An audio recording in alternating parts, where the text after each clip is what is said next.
আব্দুর রহমান ইবনে আওফ রাদিয়াল্লাহু তাআলা আনহু এখনো হাত উত্তোলন করেন নাই। তিনি এইভাবে হাত উত্তোলন করে শাহাদাত আঙ্গুল দিয়ে শুধু বললেন, ওই যে আবু জাহেল ঘোড়ার উপরে।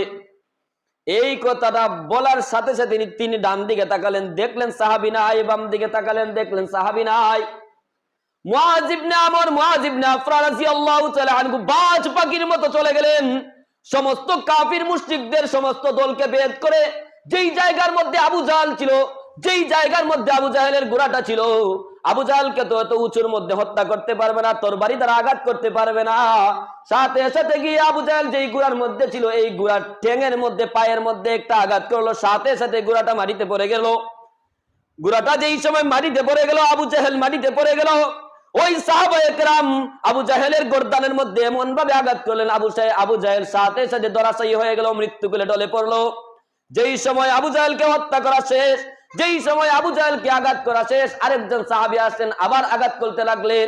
যেই সময় সমস্ত কাফির মুশরিকরা দেখলো যে আবু জাহেল মৃত্যু কোলে ঢলে পড়তেছে, আবু জাহেলের একজন ছেলে ছিল ইকরিমা, সে সাথে সাথে আসলো। আসার পরে মুআয ইবনে আমর রাদিয়াল্লাহু তাআলা আনহুর এই জায়গার মধ্যে একটা আঘাত করলো, যার কারণে মুআয ইবনে আমর রাদিয়াল্লাহু তাআলা আনহুর হাতটা কেটে গেল।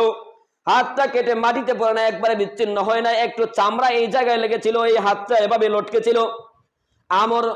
মুআয ইবনে আমর রাদিয়াল্লাহু তাআলা আনহু তিনি বলেন, আমি এরপরও যুদ্ধ করতে লাগলাম, আমি যুদ্ধ করতে লাগলাম। যুদ্ধ করতে করতে যখন আমি দেখলাম যে আমার এই হাতটা এই চামড়ার সাথে লটকে আছে, আমার যুদ্ধ করতে যেই সময় দেখলাম এই হাতটা আমাকে ডিস্টার্ব দিচ্ছে, আমি হাতটা প্রথমে পিছনে নিয়ে যুদ্ধ করতে লাগলাম, দেখলাম ডিস্টার্ব হচ্ছে। মুআয ইবনে আমর রাদিয়াল্লাহু তাআলা আনহু বলেন, আমার যুদ্ধে ডিস্টার্ব হওয়ার কারণে, ইসলামের পক্ষে আমার যুদ্ধ করতে করতে আমার বাম হাতটা ডিস্টার্ব দেওয়ার কারণে আমার হাতটাকে আমি পায়ের নিচে রাখলাম এবং একটা টান দিয়ে আমার হাতটাকে আমি একদম বিচ্ছিন্ন করে ফেললাম। এরপর আমি জিহাদ করতে লাগলাম। মুআয ইবনে আমর রাদিয়াল্লাহু তাআলা আনহু যেই সময় আবু জাহেলের আশপাশ তাদের সাথে যুদ্ধ করতে লাগলেন, এখনো আবু জাহেল চূড়ান্তভাবে মৃত্যু কোলে ঢলে পড়ে নাই। সাথে সাথে মুআয ইবনে আফরা রাদিয়াল্লাহু তাআলা আনহু তিনি আসলেন। আসার পরে আবু জাহেলদের আশেপাশে যারা ছিল সবার সাথে যুদ্ধ করতে করতে আল্লাহ পাক রব্বুল আলামিনের নামে একটা সময় তিনি শহীদ হয়ে জান্নাতের মধ্যে চলে যান। যদি জীবনটা বিলাতে চাও, এই মৃত্যুর নাম হয়ে যে শহীদ, বাঁচলে হয় গাজী। এই মৃত্যুর নাম হয় যে শহীদ, বাঁচলে হয় গাজী।